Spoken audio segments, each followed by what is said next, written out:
தமிழகத்தில் வெயில் வாட்டி வந்த நிலையில் தென் மற்றும் உள் மாவட்டங்களில் கனமழை கொட்டி தீர்த்துள்ளது. தமிழகத்தில் தென்மேற்கு பருவமழை தொடங்கிய நிலையில் நாமக்கல் மாவட்டம் செல்லப்பா காலனி, வேட்டாம்பாடி, வகரம்பட்டி, சேந்தமங்கலம், மோகனூர், புதன்சந்தை உள்ளிட்ட பகுதிகளில் நேற்று கனமழை பெய்தது. 1 மணி நேரத்துக்கு மேலாக பெய்த மழையால் வெப்பம் தணிந்து குளிர்ச்சியான சூழல் நிலவியது.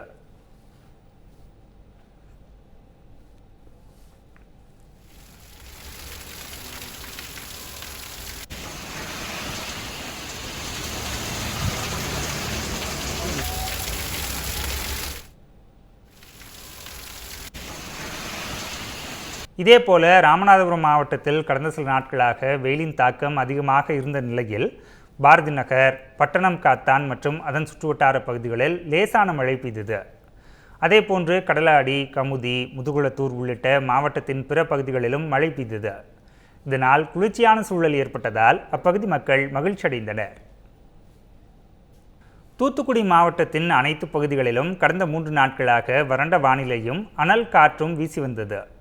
இந்நிலையில் திடீரென கருமேகங்கள் சூழ்ந்து இடிமின்னலுடன் பலத்த மழை பெய்தது. இதனால் விவசாயிகள் மற்றும் பொதுமக்கள் மகிழ்ச்சியடைந்தனர்.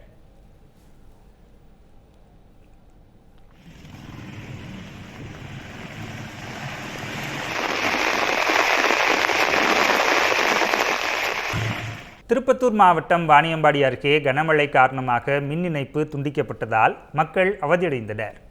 வாணியம்பாடி மற்றும் அதன் சுற்றுவட்டார பகுதிகளான ஜனதாபுரம், செட்டியப்பனூர், அம்பலூர், கொடையாஞ்சி, ஆலங்காயம் உள்ளிட்ட பகுதிகளில் சுமார் 1 மணி நேரத்துக்கு மேலாக கனமழை பெய்தது.